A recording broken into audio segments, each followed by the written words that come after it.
기도합니다. 존귀하신 아버지, 한 주간도 우리의 삶을 지켜주셔서 또 이 시간 귀한 자리로 우리를 인도하여 주시고 예배를 올려드릴 수 있도록 이끄심을 감사합니다. 참으로 우리가 주의 백성으로 살아가기에 부족함이 없도록 주님께서 늘 이끌어 주시고 우리의 하루하루 한날 한날이 주 앞에 순종의 무릎을 꿇어가는 삶이 되게 하여 주옵소서.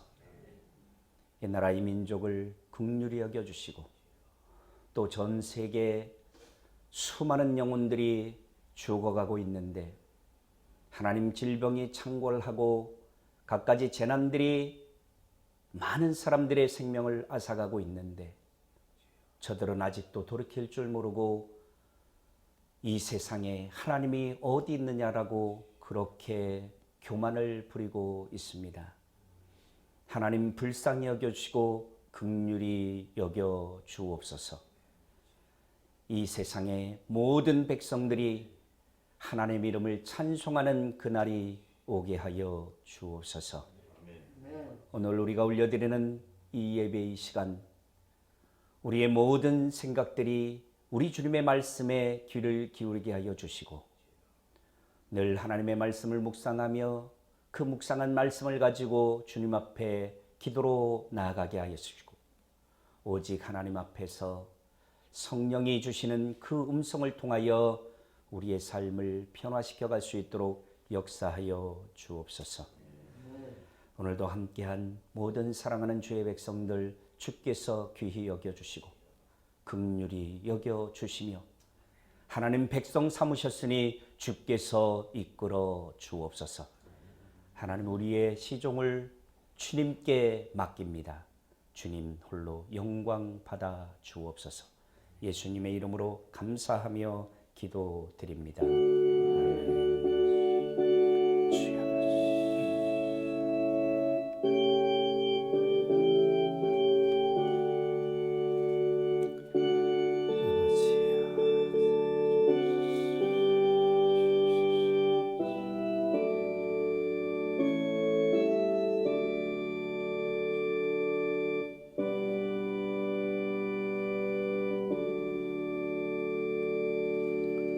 하나님의 말씀 보십니다. 에베소서 6장 1절로 4절 말씀입니다. 우리 같이 한 목소리로 읽겠습니다. 자녀들아, 주 안에서 너희 부모에게 순종하라. 이것이 옳으니라. 내 아버지와 어머니를 공경하라. 이것은 약속이 있는 첫 계명이니 이로써 내가 잘되고 땅에서 장수하리라. 또 아비들아, 너희 자녀를 노엽게 하지 말고 오직 주의 교훈과 훈계로 양육하라. 아멘. 기도합니다. 존귀하신 아버지 하나님, 말씀을 듣는 시간입니다. 우리의 귀를 열어 주옵소서. 또한 영혼의 귀를 열어 주옵소서. 그리고 성령님 말씀하여 주옵소서. 우리가 듣겠습니다. 그리고 순종하겠습니다. 하나님 역사하여 주옵소서. 예수님의 이름으로 감사하며 기도드립니다. 아멘. 반갑습니다. 잘 지내셨죠? 감옥에 갇혔다 석방되신 우리 목사님 부부 주님의 이름으로 환영합니다. 감사합니다. 또 모르는 분들이 들으면 진짜 감옥 갔다 오신 줄 알 것 같아요. 격리 수용 당하셔서 얼마나 힘드셨을까. 뭐 여기뿐이 아니라 목사님께 듣기로 콜롬비아에서 40일 동안 갇혀 지내셨다고 하는데 얼마나 힘드셨겠어요. 오히려 건강 때문에 격리한다고 그랬는데 건강을 더 해치는 일들도 있을 것 같은 그런 생각이 듭니다. 아무튼 이렇게 건강한 모습으로 뵙게 되어서 감사하고 또 함께 하신 우리 목사님도 감사하고 우리 성도님들 이렇게 또 변함없이 오늘도 건강한 모습으로 다 참여해 주셔서 참으로 감사를 드립니다. 오늘 어버이 주일이에요. 어버이날이 엊그저께 지났죠? 제가 전주에 믿음에 관련된 말씀을 같이 나누고 나머지 후반부를 오늘 나누기로 이렇게 말씀을 드렸었어요. 그래서 주보를 그대로 이어서 전 시간에 이어서 이렇게 만들어 놨다가 오늘 새벽에 4시 반쯤 깨가지고 한 좀 기도를 좀 하다가 6시경 돼가지고 또 새로운 뉴스가 없나 그러고 TV 뉴스를 잠깐 듣다가 채널을 이렇게 돌리다 보니까 TVN이라는 곳에서 김창옥 교수라는 사람이 이렇게 강연을 하고 있더라고요. 근데 그 강연 내용 중에서 부모님에 관련된 그분은 이제 소통에 관련된 이런 강연을 많이 하시는 분인데 부모님과 관련된 이야기를 하고 있더라고요. 사실은 어제 주보를 만들면서 어버이날 본문을 가지고 메시지를 전할까 아니면 전 주간에 했던 거를 계속 이어서 할까 사실 혼자 고민을 많이 했어요. 왜냐하면 우리 성도님들 중에 그 어버이라는 그 대상이 거의 없으실 것 같아. 다 돌아가셨을 것 같아.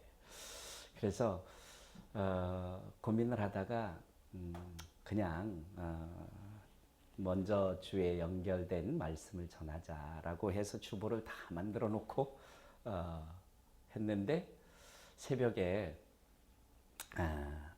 그 강연을 잠깐 들으면서 조금 같이 나눌 수 있는 말씀이 있었으면 좋겠다라는 생각을 갖게 됐어요.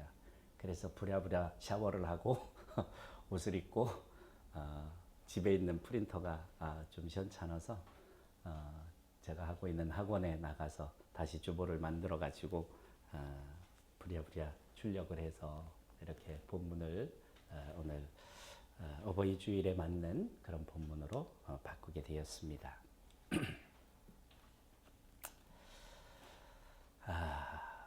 우리가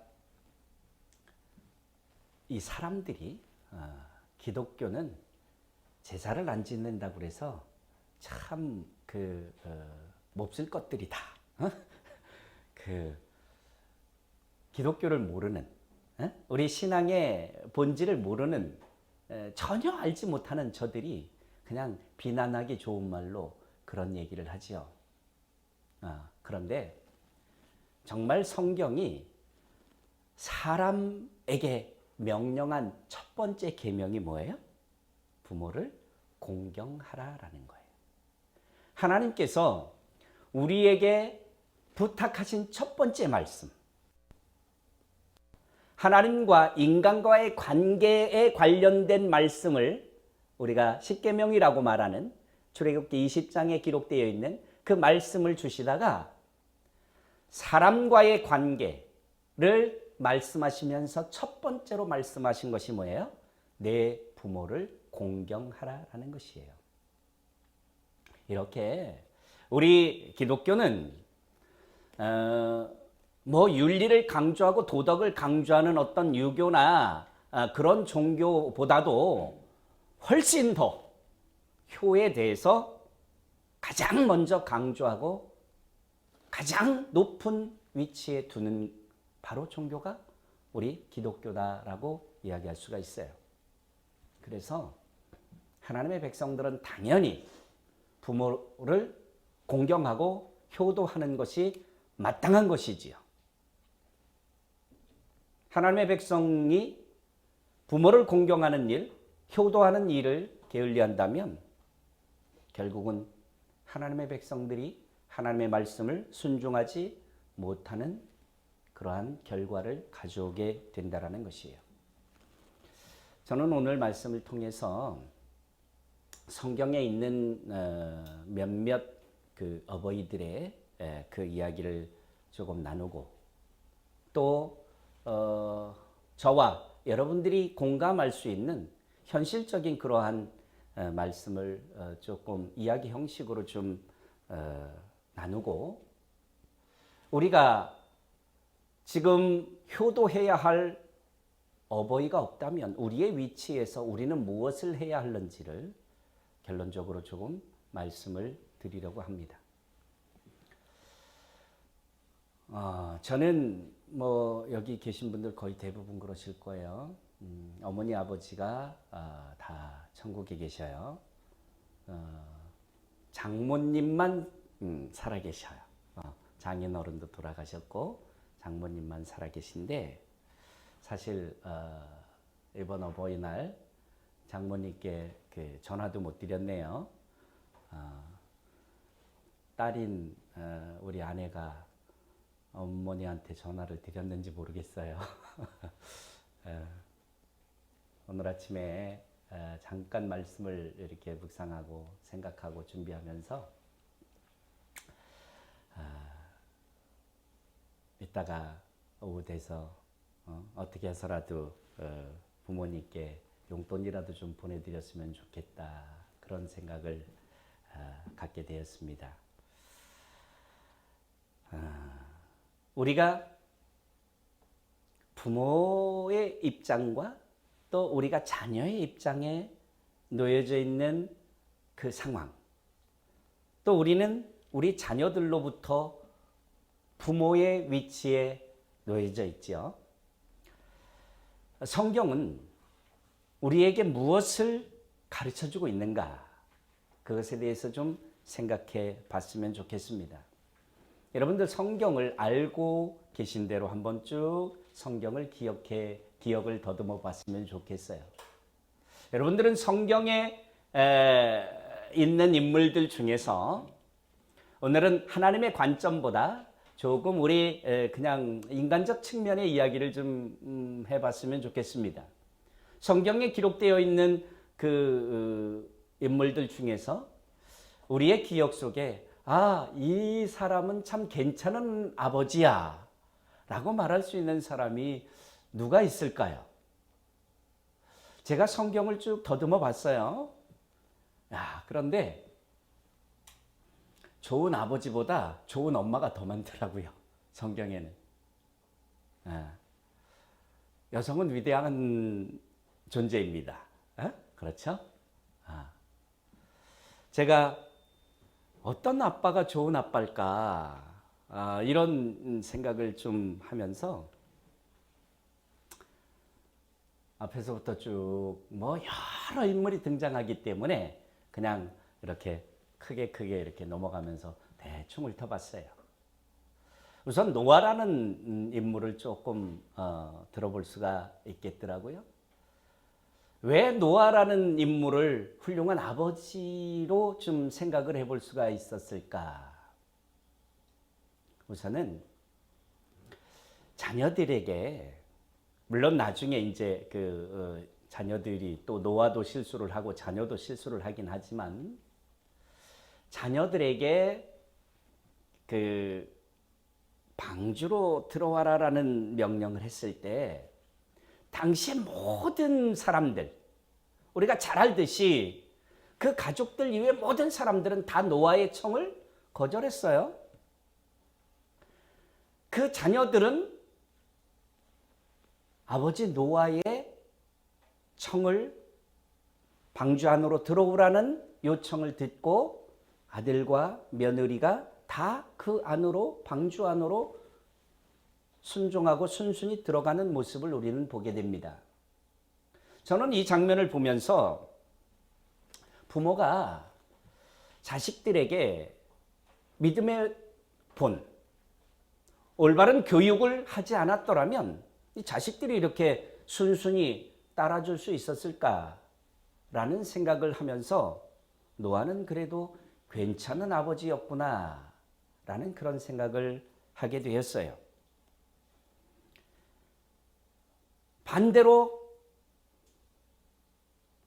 우리가 이 노아에 비교할 만한 반대, 아주 이 사람은 아빠 노릇을, 아버지의 노릇을 잘못했구나 라고 말할 수 있는 대표적인 인물을 꼽을 수 있다면 누구를 드시겠습니까? 저는 성경에서 엘리라는 사람을 들고 싶었어요. 여러분들이 잘 알고 있는 사무엘상에 나오는 제사장 엘리라는 사람이에요.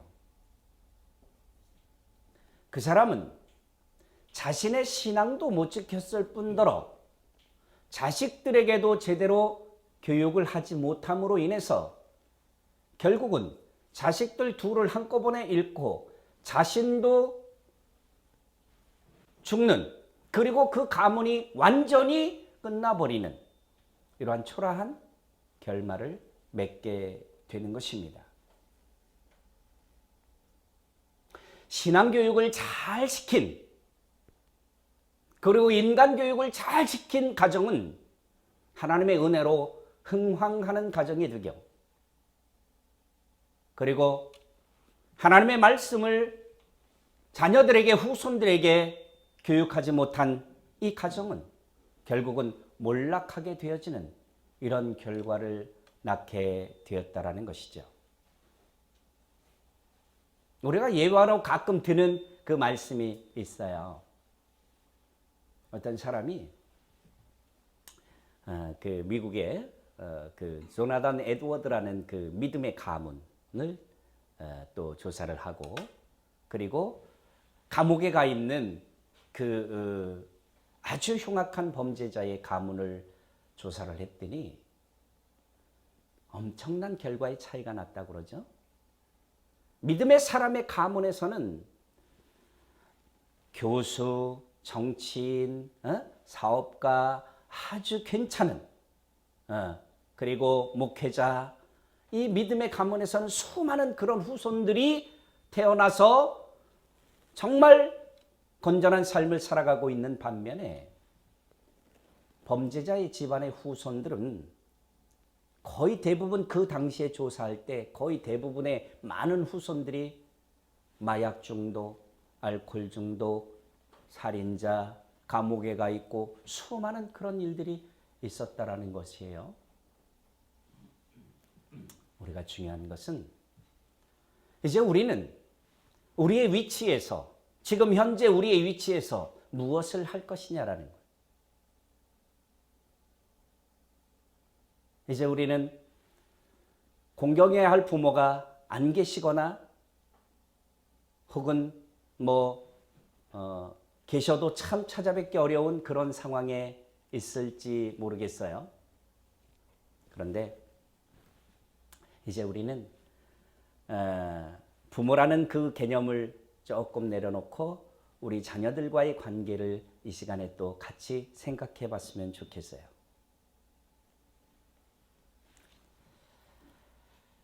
또 괜찮은 아버지의 예를 들자면, 저는 제 개인적으로 아브라함이라는 사람을 좀 생각해 봤어요.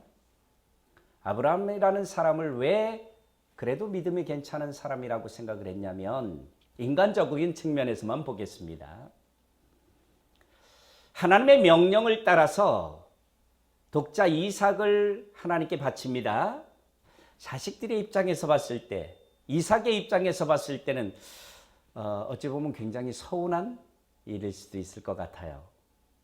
그렇죠? 만약에 이삭이 믿음이 없었더라면 아빠가 얼마나 섭섭했을까. 그죠? 자기를 아무리 하나님께서 요구한다 할지라도 자기를 제물로 바치려고 한 그 아버지의 행동이 도무지 이해가 되지 않았을 거예요. 그런데 성경 어디에도 이삭이 그 아비의 행동에 대해서, 아버지 아브라함의 행동에 대해서 불평과 원망을 한 일이 없어요. 결국은 뭐냐면 아브라함은 적어도 자기 자식 이삭에게 올바른 신앙 교육을 시켰다라는 그런 생각을 갖게 된 것입니다. 그리고 또 한 명의 아버지를 든다면 이새입니다. 이새. 다윗의 아버지죠. 그 아들들에 대해서 성경이 8아들에 대해서 기록을 하고 있어요. 그리고 막내 아들인 다윗을 통하여 그 유대 지파에 통하여 예수 그리스도의 왕권을 상징하는 인물로 등장을 하게 되죠. 바로 이새의 모습을 그려보면 그 많은 아들들을 그래도 잘 교육을 했구나라는 그런 생각을 갖게 되었어요. 반대로 성경의 유명한 인물, 우리가 잘 알고 있는 믿음이 있는 인물이라고 이렇게 보여지는 그런 사람들 중에서 조금 자식에 대해서만큼은 조금 교육에 문제가 있었지 않느냐, 아니면 가지고 있는 생각에 문제가 있었지 않느냐라고 보는 인물이 있는데 그 인물이 이삭이에요. 왜냐하면 이삭은 쌍둥이 아들이 둘이 있어요.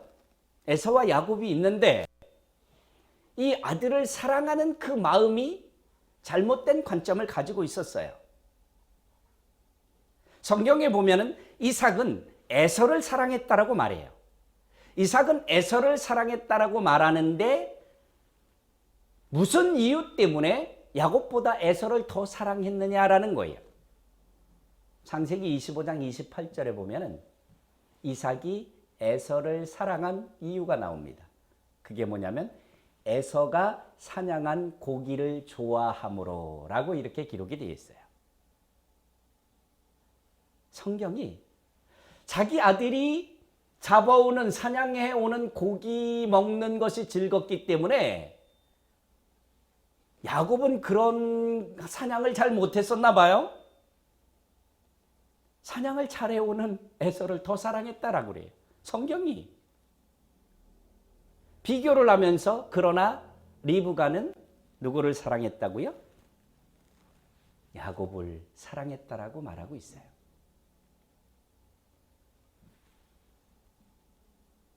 또 조금은 부정적인 시각으로 아버지의 모습을 볼 수 있는 인물이 있다면 저는 야곱을 또 들고 싶어요.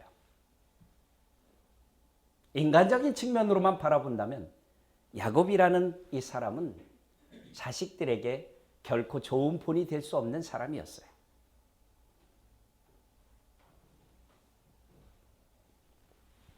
일부 다처제 같은, 그렇죠? 라헬, 레아, 빌하, 실바 이렇게 4명의 어머니 사이에서 태어난 자식들이 있었어요. 그리고 이들은 서로가 시기와 질투, 심지어는 살인까지 저지르려고 하는 그런 모습들을 가지고 있었어요. 인간적인 측면으로만 본다면 야곱은 결코 자녀 교육을 잘 했다라고 볼 수가 없어요. 저는 이러한 성경의 인물들을 좀 살펴보면서 저희 아버지를 좀 생각을 해봤어요. 저희 아버님은 되게 지금 천국에 계신데 혹시 제 얘기를 들으시면 섭섭할지 모르지만 저희 아버님은 참 이기적인 분이셨어요. 조금 심하게 말하면 당신밖에 모르는, 어떻게 보면 그런 삶을 사셨는지도 몰라요. 당신을 위해서는 굉장히 많은 것들을 하시고자 했는데 반대로 자식들에게는 되게 인색하셨던 그런 분이셨어요. 그래서 우리 아버지 쪽에 원래는 이복 형제들이 있는데 거기는 차치하고 우리 사남매가 있어요. 사남매가 있는데 제가 막내 아들인데 그 사남매 자식들이 다 아버지에 대해서 요만큼씩이라도 원망과 불평이 좀 있어요. 어떻게 보면 자식보다 돈을 더 중요하게 생각했던 그런 분이기도 했어요.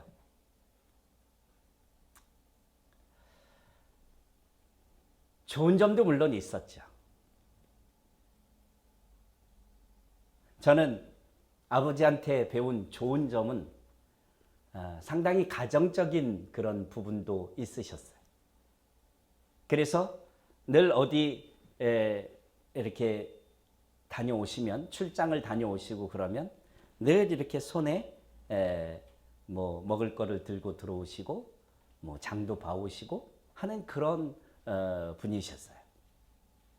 그러다 보니까 저도 조금은 아버지의 영향을 받아서 자식들한테 자주 그렇게 하는 것 같아요.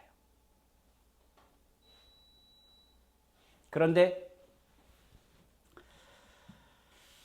저는 아버지를 이렇게 보면서 저 모습을 닮고 싶다라고 하는 것보다는 나는 내 자식들에게 저러지 말아야지라고 하는 것이 더 많았던 것 같아요.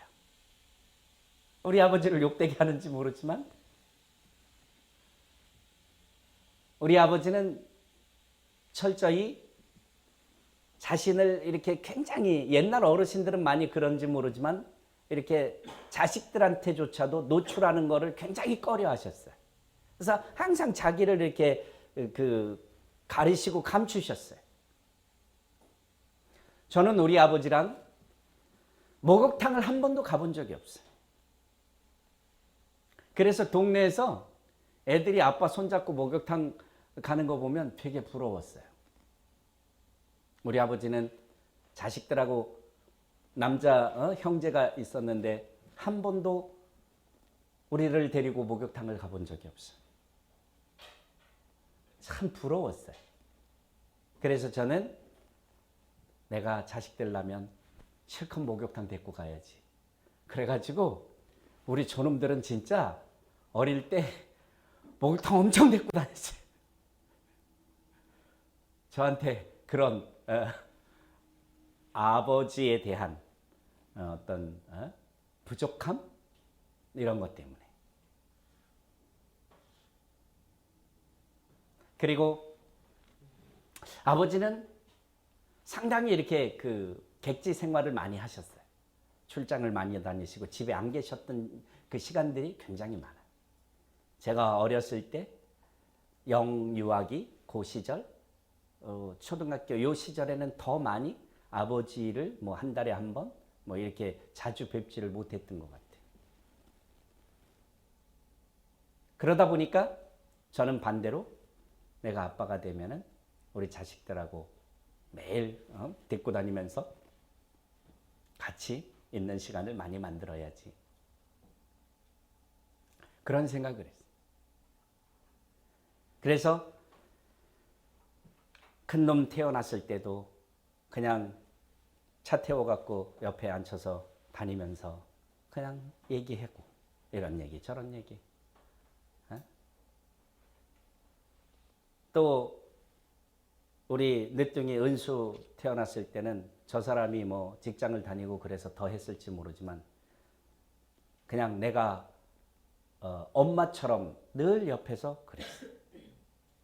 유치원도 데리고 다니는 거 다 내가 하고 옆에서 다. 그러니까는 잠잘 때 엄마는 없어도 안 찾는데 아빠 없으면 찾아. 그렇게 내가 아버지로부터 받지 못한 것을 자식에게 좀 해주고 싶었던 그런 마음이 굉장히 많았었던 것 같아요. 근데 조금은 부작용이 있었던 것 같아요. 어떤 거냐면 너무 다 이렇게 해주다 보니까 약간은 진짜 많지는 않지만 어느 정도는 의존적인 것들도 좀 생겨난 것 같아요.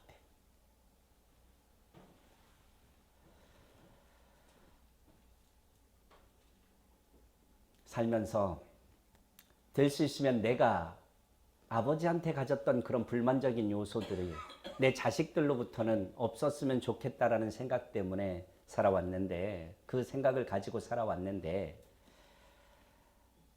때때로 혹이라도 자식들이 아빠나 엄마를 다 이해하지 못하고 불만을 가질 수 있었던 요소가 있지 않았나 하는 그런 생각을 또 이렇게 말씀을 준비하면서 해보게 돼요. 이제 우리의 입장에서는 부모를 생각하는 천국 가 계신 부모를 생각하는 그 시간보다는 내 자식들에게 이제 내가 어떠한 존재로 남을 것인가라는 그것이 우리에게는 더 현실적인 그 삶이 될 것 같아요. 우리의 자녀들에게 내가 어떠한 부모로서 어떠한 인생의 유산을 남겨줄 수 있을 것이냐. 어떤 물질적인 것이 아니라 이제 자녀들이 거의 많이 성장했고 성숙했지만 그 자녀들 또 영향력을 미칠 수 있다면 그 손주들에게라도 내가 이제는 무엇인가 어떤 영향력을 조금이라도 미칠 수 있는 것인가. 이것을 좀 생각해보는 우리의 시간이 되어졌으면 좋겠어요. 제가 성경을 보면서 참 어머니들이 위대하구나라는 생각을 갖게 된 대표적인 인물이 누구냐면 디모데의 할머니와 외할머니와 그리고 어머니예요. 디모데의 외할머니 로이스 그리고 어머니 유니게라는 여인을 성경이 소개하기를 거짓이 없는 믿음을 가졌다라고 소개를 하고 있어요. 사도 바울은 디모데를 평가하면서 그 디모데 속에 그 디모데의 믿음이 거짓이 없다라는 거예요. 얼마나 놀라운 거예요? 저는 제 자신의 모습을 보면서도 믿음에 거짓이 없다. 참으로 부러운 것이죠. 참으로 소중한 것이죠. 우리가 믿음 있노라 하면서도 참으로 그 믿음조차도 거짓으로 갖게 되는 경우가 많이 있더라는 거예요. 그런데 오늘 성경은 디모데후서 1장 5절에서 디모데를 소개하면서 믿음에 거짓이 없다라는 거예요.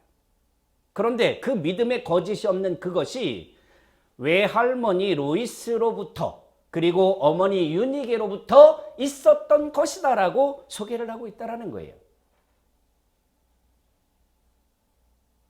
어머니의 믿음의 본이 자식에게 어떤 영향력을 미치는지 오늘 성경은 우리에게 아주 소상히 소개해주고 있다라는 거예요. 요즘에 제가 종종 그 아이들 이야기를 좀 하지만 학원을 하면서도 아이들을 이렇게 대하고 있다 보니까 아이들 이야기를 종종 해요. 그런데 참 너무 속상한 때가 많아요. 부모들이 자식들을 제대로 케어하지 못해서 자식들을 제대로 교육하지 못해서 애들이 다 망가지는 거예요. 이미 다 망가진 놈들 데리고 와서 고민하고 있는 거예요. 애들이 도무지 부모의 말을 들으려고 하지를 않아요. 부모가 뭐라 그러면 부모한테 대들고 큰 소리 치고 소리 지르고 그러면 부모는 그 자식한테 따끔하게 충고를 하거나 체벌을 하거나 그러지도 못하고 그냥 그 자식이 원하는 대로 그렇게 가는 이게 요즘의 세대의 문화예요.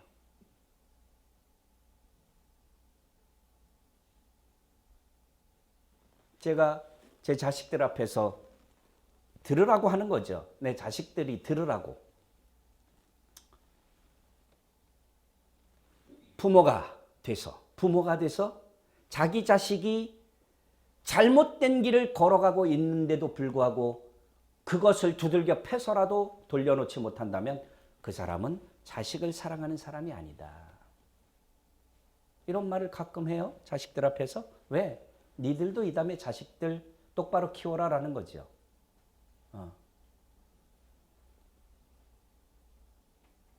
정말 요즘에는 자식 사랑하는 방법이 틀렸어요. 성경이 말씀하고 있는 것과 정반대예요. 잘못된 길을 걸어가면 회초리를 들어서라도 그 길을 걷지 못하게 하라는 것이 성경이죠. 삐뚤어진 삶을 살면 초다를 금하지 말라라는 거예요. 회초리를 금하지 말라라는 거예요.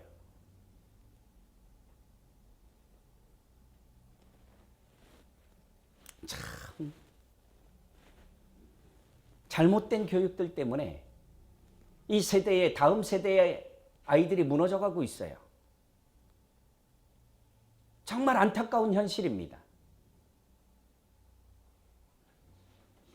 교회가 별반 다를 바가 없어요. 교회가 무너져가고 있어요.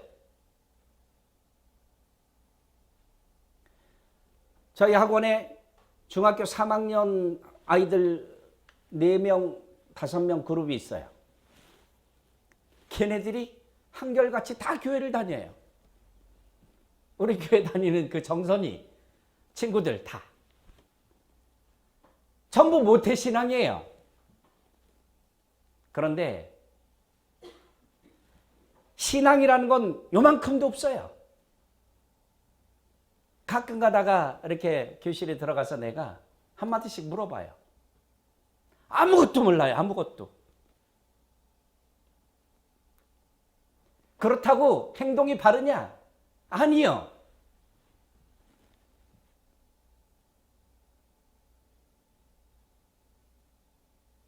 정말 골치 아파요. 우리 교단에 천안에 꽤 큰 교회, 유명한 교회예요. 그 교회 우리 정선이 친구가 다녀요.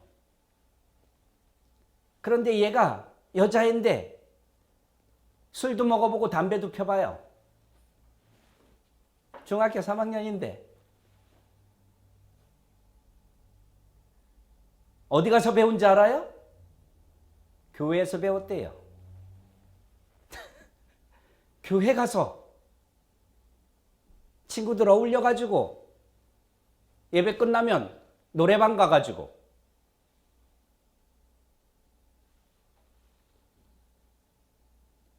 그래서 이놈은 교회 가는 게 그런 애들 어울려서 술 먹고 담배 피고 그런 게 즐거워서 교회를 간대요.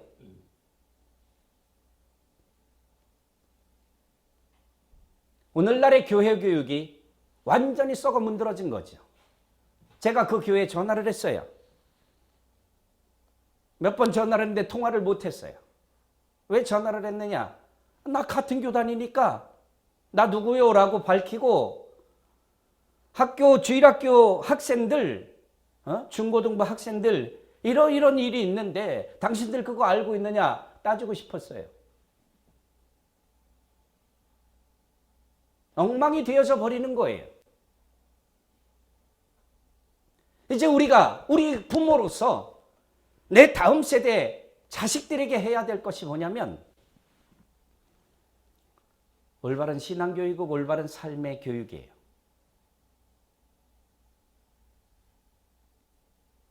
저도 여기에 조금은 부족함을 느껴요. 내 자식들이 보다 더 하나님을 존중하고 보다 더 경건하고 성결한 삶을 살아갈 수 있다면 얼마나 좋을까 하는 그런 생각을 가져요. 적어도 개 망나니 같은 놈들로는 키우지 않았지만 그러나 잘 자란 그 속에서도 조금은 아쉬움이 있어요. 더 열심히 주님을 섬기고 더 열심히 하나님의 사람으로 그렇게 살아갔으면 얼마나 좋을까. 여기에 부모로서 큰 책임을 느낍니다.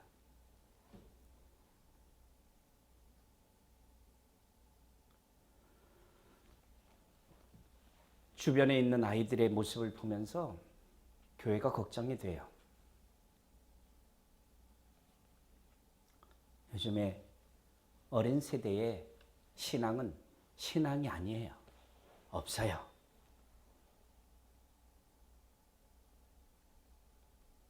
아무것도 몰라요. 아니, 모태신앙으로서 아무리 안 듣고 아무리 개판치고 깽판을 친다 그래도 기본적인 건 알아야 되는 거 아니에요? 기본적인 거? 도대체 교회에서 뭐를 가르치는지 그 부모들의 모습도 똑같아요. 결국은 부모가 신앙이 없으니까 자식들이 그렇게 되는 거죠. 오늘 성경은 우리에게 바로 부모의 신앙의 유산을, 신앙의 좋은 유산을 자녀에게 물려준 그 집안은, 그 자녀들도 그 하나님을 경외하는 신앙으로 그렇게 하나님 앞에 쓰임받는 모습으로 살아가더라라는 것이에요.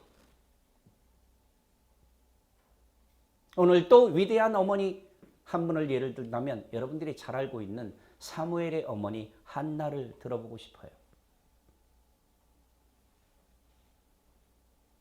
어떻습니까? 하나님께 기도한 그대로, 하나님이 말씀하신 그대로 그 하나님께로부터 받은 그 말씀을 지키기 위해서 한나는 그 어린 자식을 떼어놓고 홀로 기도하는 여인으로 살아가요. 결국은 그 사무엘이라는 사람은 이스라엘의 마지막 사사요 초대 선지자로서 자신의 사명을 잘 감당하는 사람으로 살아가게 되는 것입니다.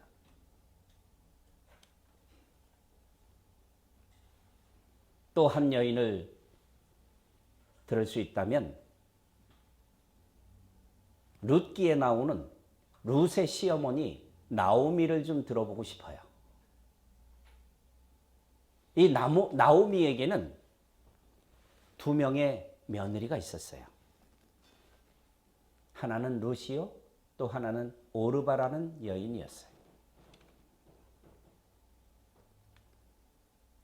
엘리멜렉 사이에서 태어난 두 아들이 다 죽었어요.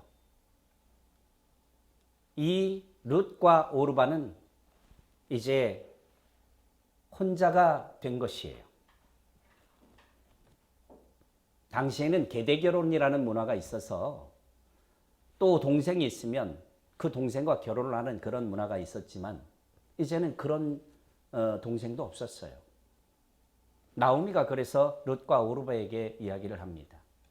이제는 너희가 나와 동거할 만한 아무 이유도 없다. 이제 너희 집으로 돌아가라. 이렇게 이야기를 합니다. 그때 이 룻과 오르바는 공이 둘 다 아닙니다. 저희는 끝까지 어머니를 쫓겠습니다라는 이야기를 해요. 그런데 나오미는 거듭 강청을 해서 오르바는 집으로 돌아가고 그럼에도 불구하고 룻은 끝까지 나오미를 따르는 장면이 성경에 기록이 되어 있어요. 그 룻을 통해서 결국은 다윗의 가문 이새가 태어나게 돼요.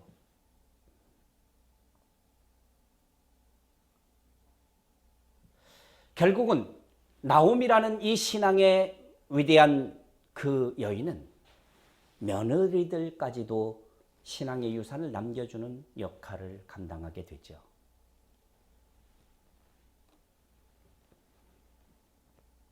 위대한 가문을 일으키는 역할을 하게 되는 것이에요.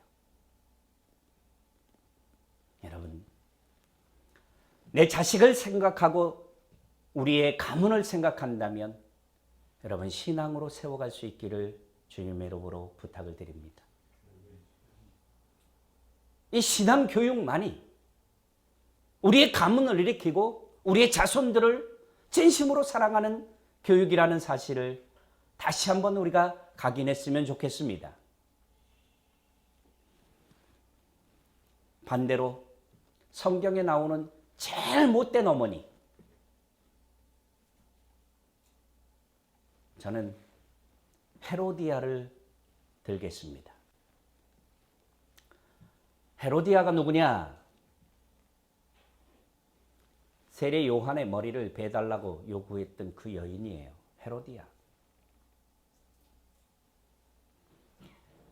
세례 요한이 헤롯 빌립과 결혼을 하고 있었던 그 헤로디아, 바로 그 헤로디아가 본인도 빌립 헤롯의 형을 더 좋아해서 그랬겠지만 어쨌든 분봉왕 안티바스, 헤롯 대왕의 아들이에요. 헤롯 안티바스가 헤롯 빌립의 아내를 차지해요.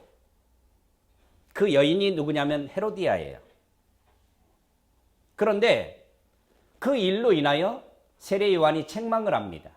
당신들은 잘못을 범하였다라고 책망을 해요. 그런데 그 책망을 받아들이지 못하고 마음에 앙심을 품습니다. 너 언젠가는 내가 죽일 거야. 결국은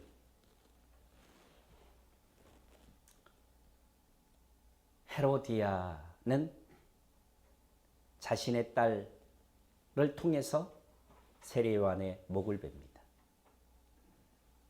아버지의 생일 때, 헤롯의 생일 때 살로메라는 그 여인은 이름은 성경에는 등장하진 않아요. 이 살로메라고 우리가 흔히 이야기하는 것은 역사가 요세푸스의 기록에 살로메라고 기록이 되어서 살로메라고 우리가 흔히 얘기를 하는 거예요. 성경에는 이름이 없습니다.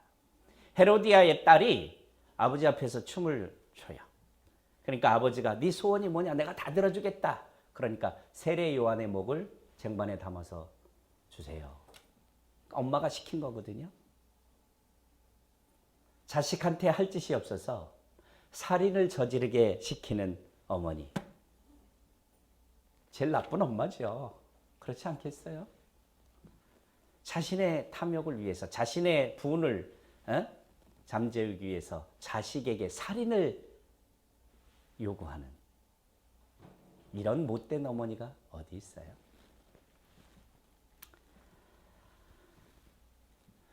이제 우리는 오늘 말씀을 좀 정리하면서 이제 우리가 효를 해야 할 부모는 안 계시지만 이제 우리의 다음 세대를 위해서 우리가 무엇을 해야 할 건가를 좀 생각하는, 어찌 보면 어린 주질과 같은 그런 생각을 좀 해봤으면 좋겠어요. 제가 이 시간 우리 모두에게 권면드리고 싶은 말씀은 다른 거 하나도 없다. 하나님의 말씀만이 우리 가문을 일으키고 하나님의 말씀만이 내 자녀를 잘되게 할 수 있는 유일한 길이다 라는 것을 말씀드리고 싶은 것입니다. 하나님의 말씀으로 우리의 후손들에게 교훈을 삼아 주실 수 있기를 주님의 이름으로 축원합니다. 하나님의 말씀으로.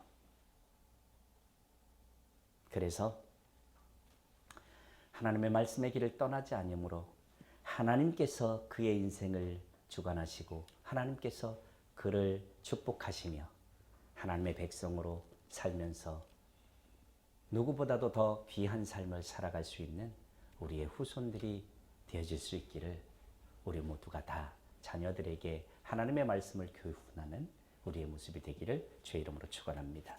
기도하겠습니다. 존귀하신 아버지 하나님, 주님의 말씀만이 우리의 삶의 표대가 되게 하여 주옵소서. 주의 말씀만이 우리의 삶의 길이 되게 하여 주옵소서. 오직 주님의 말씀이 이끄는 우리의 가문이요 우리의 자손들이 되게 하여 주옵소서. 예수님의 이름으로 감사하며 기도드립니다. 아멘.